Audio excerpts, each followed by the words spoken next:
Greetings and welcome to this episode of the Heal and Restore podcast with your host, Randy Boyd, and the hostess for the mostest, Kathy Boyd. So glad you think I still got the mostest going on. So Well, you almost 41 years later, and you're still the apple of my eye, girl. oh, thank you. You know how much I love you. I know you do. Yeah, I know you do. This is good. You're my best friend, my partner, and we've been through. I'll just say it. We've been through hell and back together. Yeah, and this episode is gonna shine some light on some of that goodies. Well, we're finally getting closer to the end of summer. We still got another month and a half of this nasty weather, but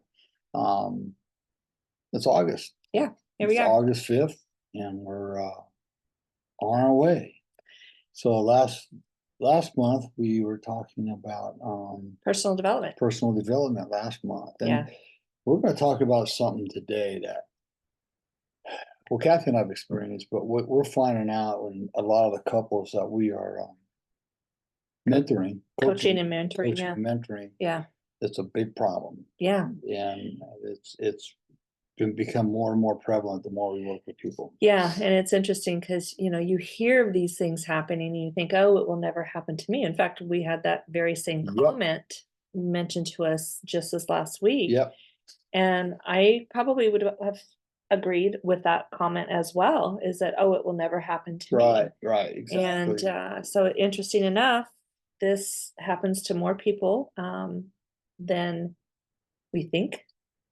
Yeah. And we're finding out, that there's some truth to the numbers that we're going to talk about here. So, well, let's talk about what is this episode? What is it? This episode is on infidelity and trust recovery. Yeah. And that is big.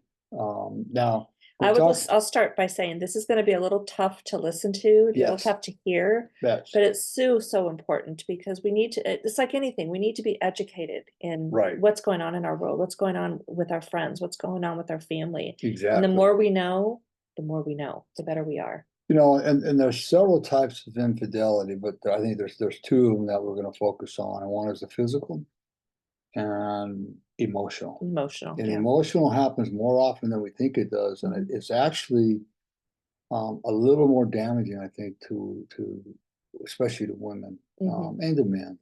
Yeah, well, it's a big break of trust. Yeah, definitely. So we can talk about that, but there are a lot of statistics that are out there on what these cheating statistics look like. Yeah. Who's doing it? What percentage of men, what percentage of women? Is it emotional? Is it physical? So why don't you share a little bit about some of those statistics? Well, one of the percentage of men and women, this was in 2017, who cheated on their partners was 20% and 13%. So 20% men, 13% women. All right. Yeah. And there's been an increase in the rate of women infidelity since 1990 by 40%. Okay. So yeah, it's going up more and more, and it makes you wonder why. Well, there's a lot of reasons, none of them good, but there's a lot of reasons why people do it. Right. 16% of married couples admitted to being unfaithful at some point in their marriage. Now, all these numbers have increased drastically since 2007. Well, right, and I'm going to add to that, that 16% of married couples admitting it. Yeah. Again, how many are not admitting it, that it's still happening? And that's the other thing that these numbers we have to kind of think about as well. Well, yeah, if you take, it's just like sexual abuse. The statistics in sexual abuse is based on a 10% reporting. So it could be way off. Yeah. 30% of individuals started cheating on their spouse with someone at work. Well, and that to me seems not that I agree with it. Obviously, I don't agree with any of this, but the fact that you're with somebody 8, 9, 10 hours a day, you tend to be with people at your work more than you do your own family. Yeah, absolutely. So I can see where that number is that high. Yeah. If you're having struggles at home or whatnot, and it's just things happen, and you got somebody at work that you can, I'll just say, cry on their shoulder to, and then they start feeling sorry for you, and who knows what happens from that point forward. And you build relationships with people at work, so sometimes the relationships get a little too personal. Yeah, exactly. 88% of ladies put more emphasis on emotional affairs over physical affairs. Yeah. I stated that at the beginning. Mhm. 88% of ladies put more emphasis on emotional affairs over physical affairs. And the one thing that people don't realize is, and I don't know the number, but I would probably say it's upward of 80-90% of emotional affairs will turn into physical affairs. Yeah, they lead to that. They lead And to I it. think the reason, I'll just speak from a woman's perspective, I think why women put 88% of the ladies put more emphasis on emotional affairs is women are more emotional than Yeah, men. yes. We're more connected to our Right. emotions. So I think that's what leads that one to be really high. And then the one that you didn't mention was that 50% of marriages end in divorce due to infidelity. Yeah, And so that's, 57%. that's over half of divorce, half of marriages end in divorce because of infidelity. So I want to go jump down to number 10 real quick. I'll go back up to number 8 here in a minute. So 50%, right? 57% of marriages end in divorce due to infidelity. Right. This is a brand new statistic that was been out this year. 98% of divorces, 98% are due to a lack of or poor communication skills in the relationship. Mm-hmm. And 100% of the couples we work with, poor communication skills are the number one issue that they all have. So if we're not communicating well with our spouse and we're not feeling good about ourselves and we're struggling in our relationship, you've got 50%, 57% ending in divorce because of infidelity. And that ties into the communication. To the communication. It's all interconnected. Yeah, exactly. It's all crazy. interconnected. Yeah. 60% of, want to show you? No. Yeah, okay. So, the percentage of men and women facing emotional affairs was 45% men and 35% women. Mm-hmm. Okay, so it's a pretty high rate. Yeah, that is very high. 60% of all emotional affairs start in a work environment. Here we go right back to work again, right? So you got 60% of emotional affairs in the work environment, which is going to lead to a physical affair, right? Potentially that physical affair is right around the corner. Yep. Yeah.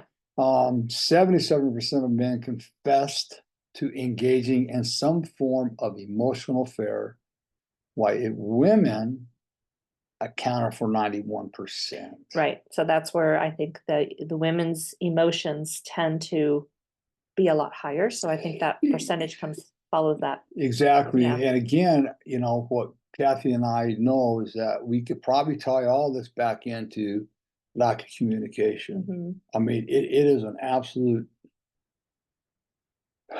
almost a travesty that people don't know how to communicate. And that, we struggled in it. We did, it's absolutely. Not, it's not like we've got it all figured out.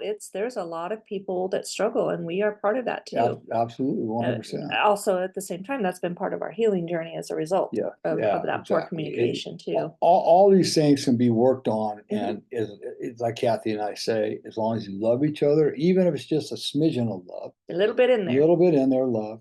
You both want the marriage to work out, and then you're both willing to do the hard work to have it work out, because we have to work on ourselves in order for the marriage to heal. Yeah, absolutely, absolutely. And some of these numbers here, these percentages, and these different scenarios of infidelity, we've experienced personally.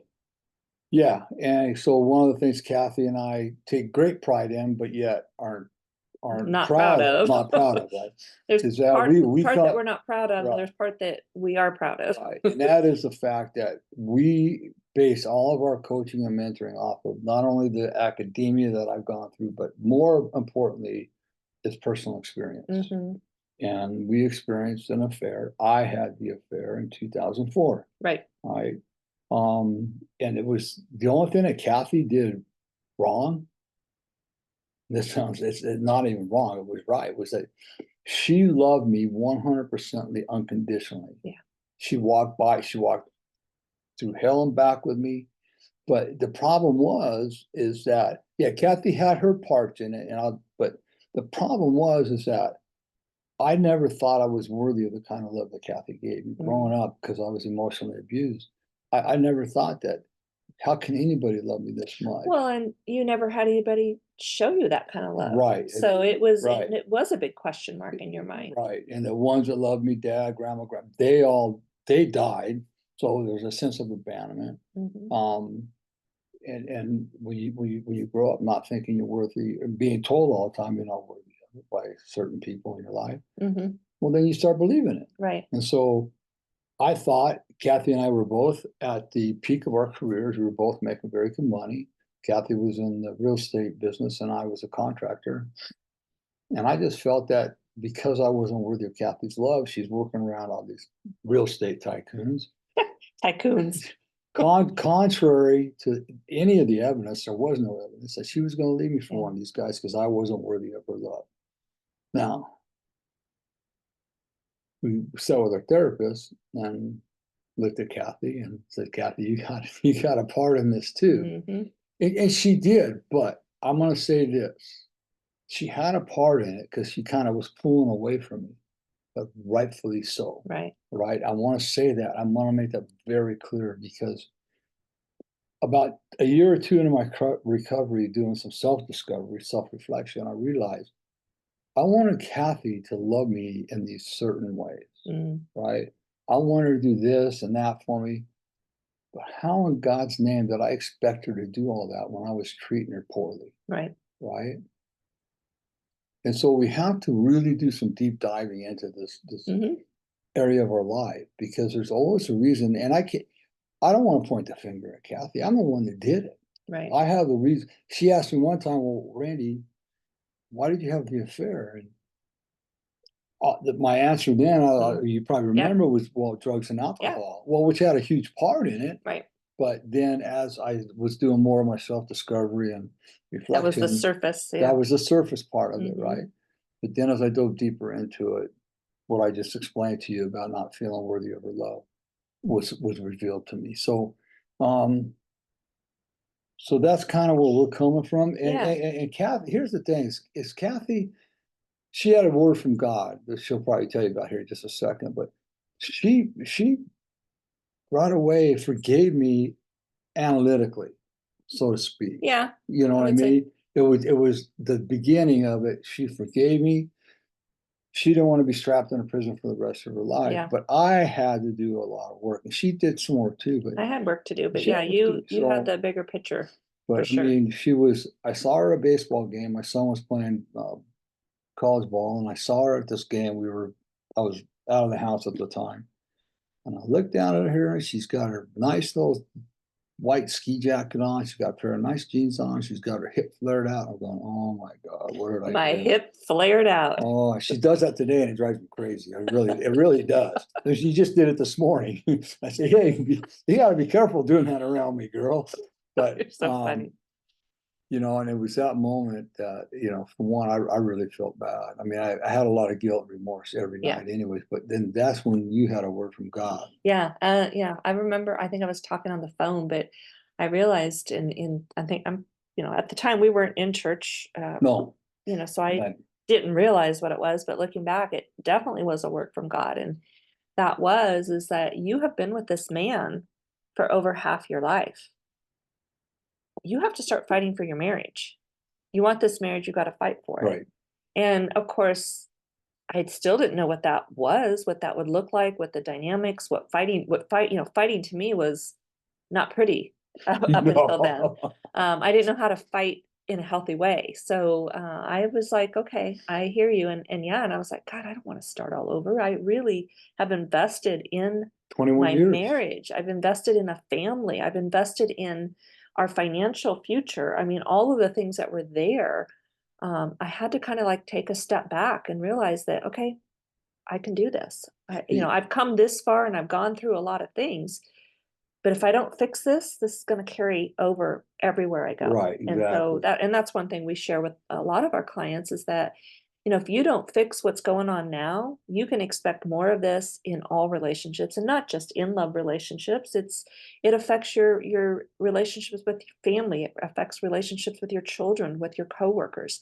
So I took it and that I had to do something here. Yeah, we have been married, I think if I recall right, I know that we've been married for half of Kathy's life. Yeah.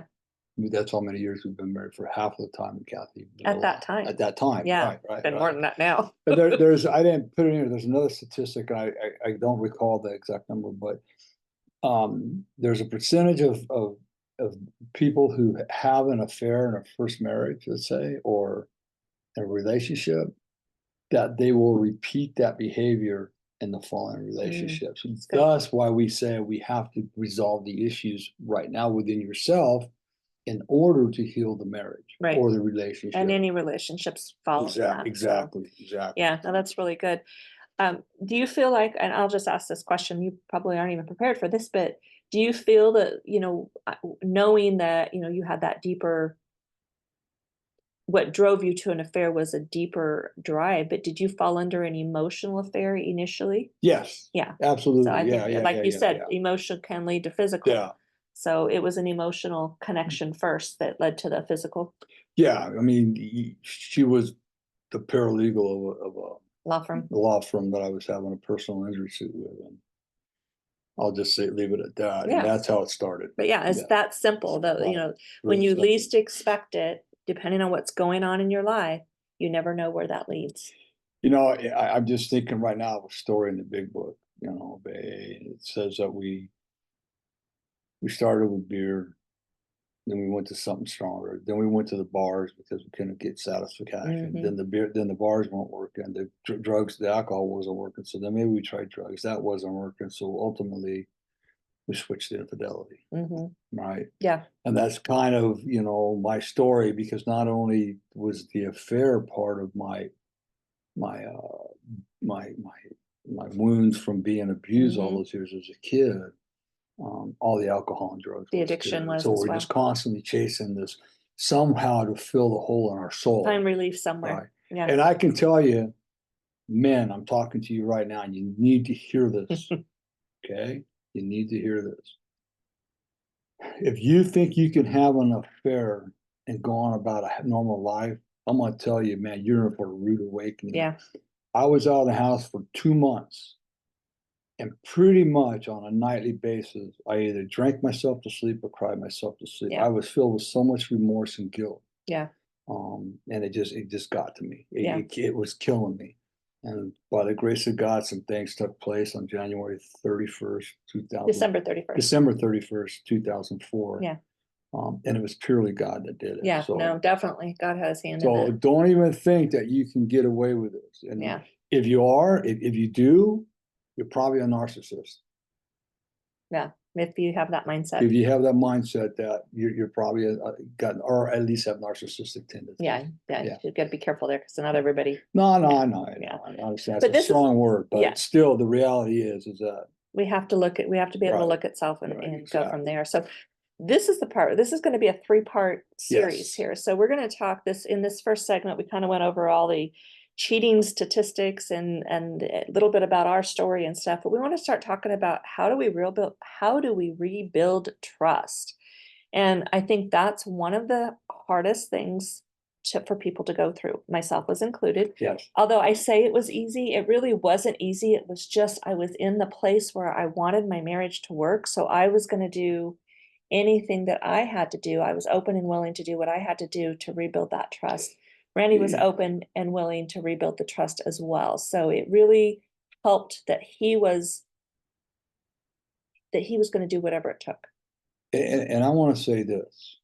I'm not proud of what happened, and I don't take it with a grain of salt at all. I mean, right now, Kathy talking and what she was just saying, how she's fighting for the marriage, and it really disturbed me what I did to her. And to this day, I mean, you still have your moments. Yeah, I still have my moments. It hurts because she didn't deserve it at all. She's always been.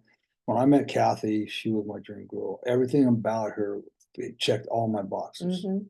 And for some reason, somewhere along the line, I tried to change her, and that was all part of my abuse recovery part prior to that. So how do we rebuild trust? I think that this first one is the key. This opens the door to rebuilding trust. It's understanding the breach of trust. And when I say understanding the breach of trust, it's not just, oh yeah, it happened. Because we've seen a lot of clients that don't realize that the emotional affair, they don't realize they're having an emotional affair until somebody calls them out on it, or somebody explains that that's Exactly. not okay. So we have to first understand the breach of trust. Emotional is one of the harder ones to understand for the person who is causing the pain, Right. because they feel it's innocent. Well, nothing physical came out of Right. it, but that emotional breach of trust is just hard. It's hard for people to get past. And I think that's why women have a harder time working through building Right. trust when it's an emotional affair. And you know, some of the excuses we might hear, well, you know, you haven't been intimate with me for a long time, or I felt like you were pulling away from me, or I can never talk to you about the things that I need to talk to you about. It could be, and then now remember, I'm the one that did the infidelity, right? So I want you to understand that even though I'm talking from a man's perspective, it's just reverse it. It could be either. It could be either or, Yeah. right? And so, you know, we can find out all the excuses in the world, but it still comes down to that poor communication. Right. Because if neither one of us know how to communicate how we're feeling and what we need in our marriage, and, you know, just step back for 1 minute, it's like, how many people before they get married actually sit down and write a list of their expectations for their marriage and a list of their needs for the marriage? Yeah. And those expectations and needs change through time. Yeah. Because we Yeah. change as human beings. Yeah. That doesn't mean we have to change partners. No, not at all. We have to be open to have that communication. So the emotional impact and trauma caused by infidelity. I talked about how I felt, but here's what I want. This is what people might have a hard time understanding. The damage that I did to Kathy, right? And I'm going to talk about the damage I did to the person I had the affair with too, because it's well, why you want to do that, Randy? Because it's important, right? Kathy's self-esteem, right? Her self-confidence in our marriage was shot for a while, right? Why would he have to go to another woman? Why wasn't I good enough for Randy? What's wrong with me? These are unspoken wounds. Yeah. Kathy wasn't going around saying it, but she felt these things, right? You know, and not only to Kathy, what about my kids? Right? What about her family? Everybody that's surrounding us, the damage is really kind of incomprehensible, right? It's like that, you know, dropping of water in a lake and watching the trickle effect go out. It hits all those people surrounding us. Exactly. Yeah. And then when I was doing my fourth step in AA, fifth step in AA, first of all, Kathy was next to God. Myself, Kathy was next in line. And I still make amends to Kathy every day by the way I treat her. But I went to my mentor. I says, how am I going to make amends to that woman that I had the affair with? And he understood what I was saying, right? He goes, well, you're not going to go talk to her. He goes, and there was two reasons. One, because Kathy will probably kill you, which probably would have come close to it. She'd have like gave me one or two more breaths to try to make an excuse. But and the other was, why would you want to restir the thoughts in her mind? Maybe she's forgot about you, Randy. Right. And those are legitimate reasons. So I just wrote a letter. Right. It's like, why would you do that, Randy? Kathy just said it. Go ahead, babe. Well, you said you wrote a letter, but what did you do with the letter? Well, I read it to my sponsor, my mentor, and then I put it in an envelope. I addressed it to heaven, the pearly gates, blah, blah, blah, blah, with a return address to God, golden, whatever it was. I dropped it in the mailbox. So that's what I wanted people to hear is that you're not going to just write a letter and send it off to them either. This is for you at this point. For you, and then you read it to your mentor, and then you can do what I did, or you can burn it. Yeah. Right. I think the biggest part of this is just acknowledging the emotional impact and trauma caused by it, not only to yourself and your spouse, but to all people, everybody around, right? I mean, that, you know, the ripple effect, it's far reaching. So even the person that I had the affair with, even though she knew I was married, but you know what? It was a risk she took, but it doesn't matter because I have to worry about my side of the street. Right. Yeah. And I think that's the next part of this, of understanding the breach of trust, is the importance of taking responsibility and offering a sincere apology. And you have said that you apologize to me daily by your actions. And that is huge. And I'll just say that's been very, very beneficial for me. And granted, we're talking, God, 20 years ago.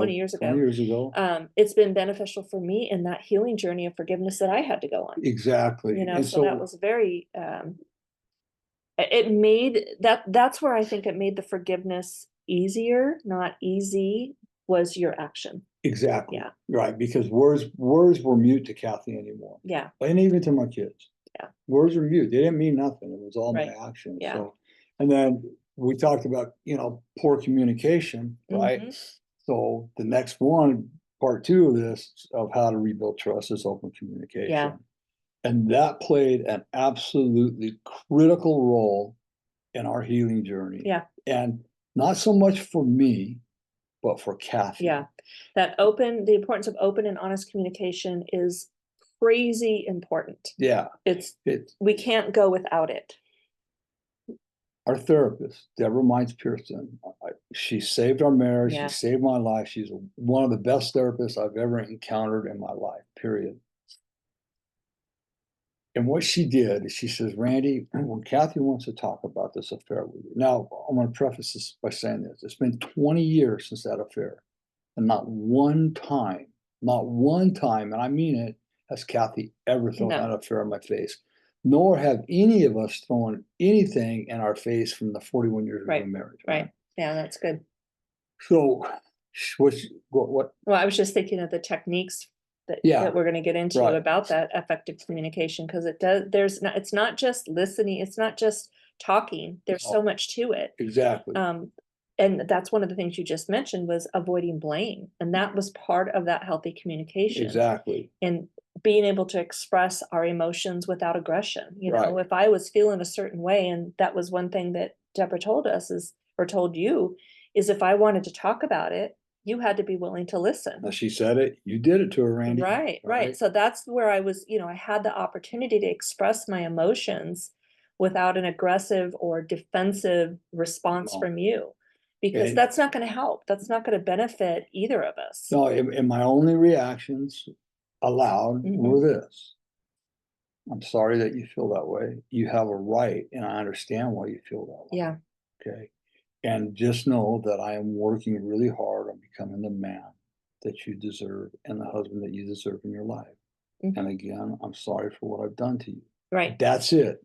That's all I had to say. Yeah. And but then those words were followed by your action. And it's what they call validation. I had to see, oftentimes we're never given validation for the way we feel. Right. So I constantly was validating, and it was painful sometimes.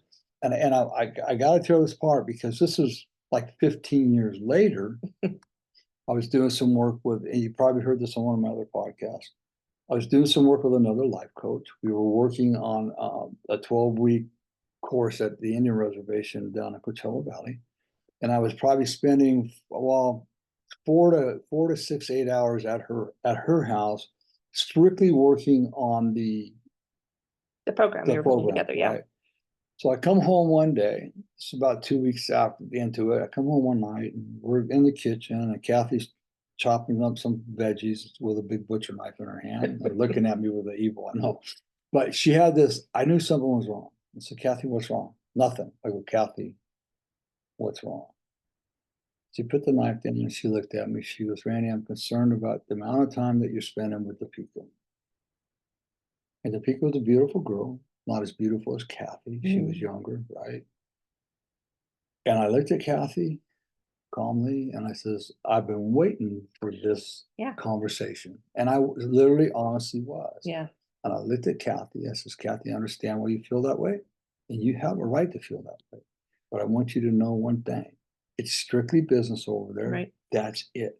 I worked too hard to bring us and our family back together. Right. I'm not going to destroy it. I do not want to do that. You're the one I love, and you're the one I'm going to continue to love. And I promise you nothing else is going on. I could have easily said, for God's sake, it's been 15 years and you're still bringing that crap up. Yeah. I didn't.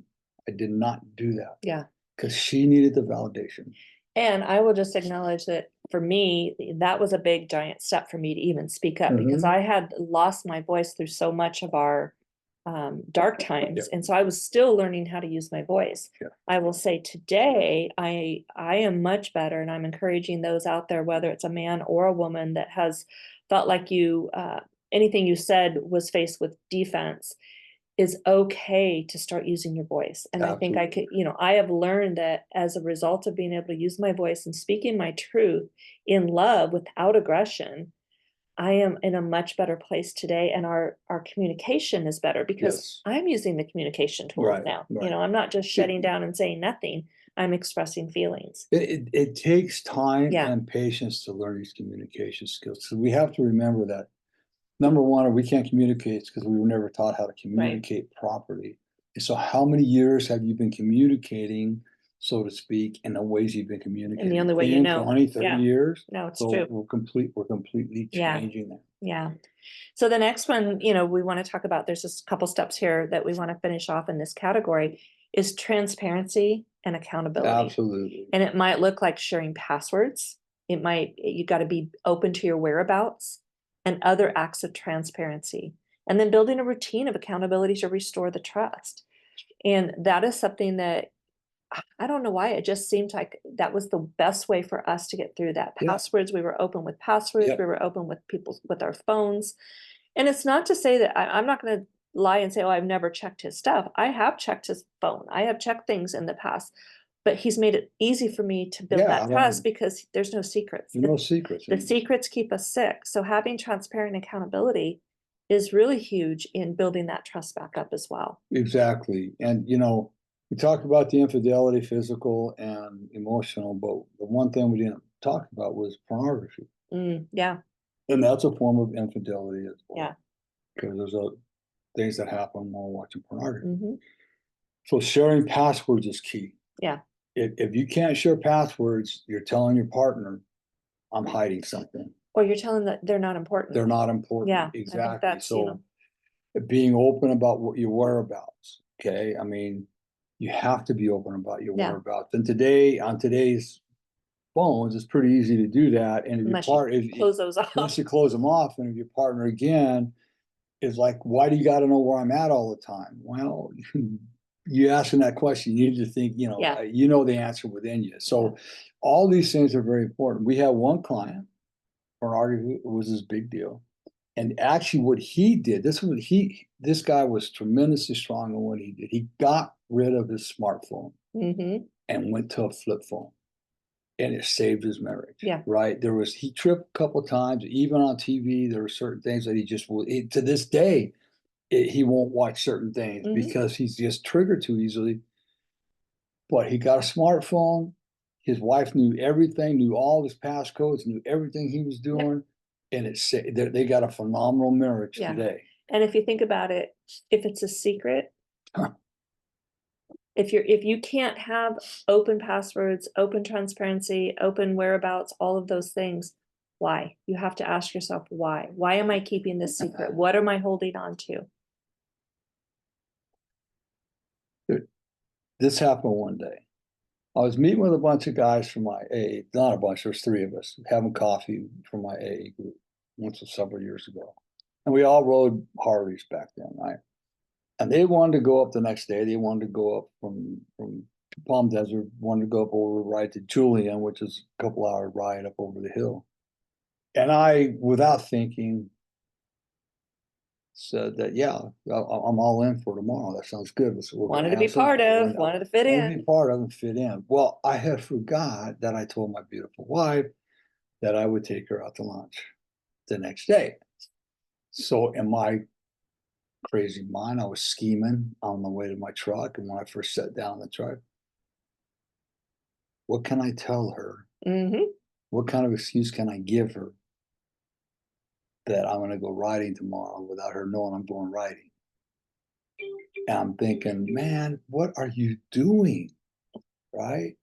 Back to my old behaviors, being sneaky, being lying. No transparency. No transparency. So instead, I called Kathy up at work and says, hey, babe, I kind of made a mistake today. And the guys, she knew who I was with. They want to ride up to Julian tomorrow. And I forgot about our lunch. And I told them I would do it. I'll cancel it if you want me to. Not a problem. But, you just let me know. She goes, no, you go for a ride tomorrow. We can do lunch on the next day. Damn, man, it made me sick to think of the outcome if I would have lied to Kathy. Right. I mean, don't lie. Just don't lie. No. Truth always wins. And, sometimes the truth is hard, but sometimes it's just so much better to be open and honest in these marriages, and especially when you're building trust. You need to be open and honest in your marriage regardless. I'd rather have Kathy get mad at me for telling her the truth today about something, right? Yeah. I mean, that happened right away, than her finding out 6 months down the road or a year down the road in a way that isn't the best way to find out, in front of a bunch of people somehow, and then all hell will break loose. It will not be good. Not good. So as we're closing out on this last little segment, building trust, this one has really been key, and you have been so good at this, and that's consistent actions over time. And the necessity of consistent, trustworthy behavior is so key to building trust. And then the other big part of that is understanding that rebuilding trust is a marathon and not a sprint. So, things feel like they happen quickly when there's infidelity, but when, in all honesty, infidelity is happening over a period of time. Yes. So it takes time to build that trust. And that's why it's a marathon, not a sprint. And I'm still building trust in you today. You're still building trust in me today. It's an ongoing thing. And we build it by our actions, by our healthy choices, and being consistent with it day in and day out. It takes time to build a strong trust. It takes a second to destroy it. Yeah. Right. And then getting it back takes even more time. Right. And part of that is this, that is really important, is that if you're the one that has had it, has had the infidelity, get out of denial. Right? Just be accountable for everything. Just expose yourself. Yourself, right? You're not alone. Sometimes you don't have to tell your spouse everything, because that can do more damage. No, and that's where you need a good mentor to walk with you in that process. Absolutely. Yeah, definitely. On both parts, even for the one that was cheated on. Right. You cannot do this alone, period, in a conversation. Yeah. Which we're going to talk about on our next episode next week. Yeah, next week is when to consider counseling. But, the first thing is just understanding the different types of affairs that are taking place. The percentages, the statistics are crazy. And then, we got to start working on building how to rebuild it. Right. And so, we hope that this has helped you along the way. I know it's kind of a refresher for me, because it's, sometimes you start living life after something like this and you forget exactly where you came from. Right. And so it's always nice to look back for me and see how far your growth has been, how far my growth has been, and the benefits of being consistent in these actions, being open and honest in our communication to build that up and to continue building trust. Exactly. And I want to stress this right here, because it's important to understand that we're going to have hiccups along the way in rebuilding trust and in this recovery journey. And it's okay when it happens. We don't like to see it happen. Right. But when it happens, it's okay. But what's not okay is that you don't admit it. Yeah. No. You've got to immediately, upright the ship. Upright the ship. Yep. Immediately, no matter what the consequences are. That one client can make it right. The client that we were talking about earlier that had the flip phone and everything else, he had a couple of hiccups, but he immediately called me up. And we started working on it so that his now wife, at that time girlfriend, fiance, could continue on loving him and believing him. Yeah, no, it was good. It's possible. It is possible. It is possible, definitely. But it requires, again, openness, honesty, a willingness, transparency, vulnerability. There's so many of those things that you have to work through. Yeah, and I can tell you this with certainty, it'll get harder before it gets easier. Yeah. But there's always hope on the other side. Is it worth it? Absolutely. For me, it certainly was. I know Kathy it was. Yeah. So 41 years we've been married this month on August 20th. So you can send us gifts. Don't worry about it. We like coffee, like movies. That's terrible. I never asked for that stuff. No. I'm just kidding. Yeah. So anyways, I hope that you guys found this information helpful. And if you have been on the receiving end of infidelity, or if you've been the one that has done the infidelity, Heal and Restore Counseling is here to help you. You're not alone. We can help walk you through that process. We still have our 45-minute, no cost to you discovery session, which we would sit down, get to know you, get to know us, let us know how we can help you, make sure it's a good fit. Yeah. You can go to our website at www.healandrestorecounseling.com. Send us a notification if that is something that you would like to venture into. We're going to be here to journey with you.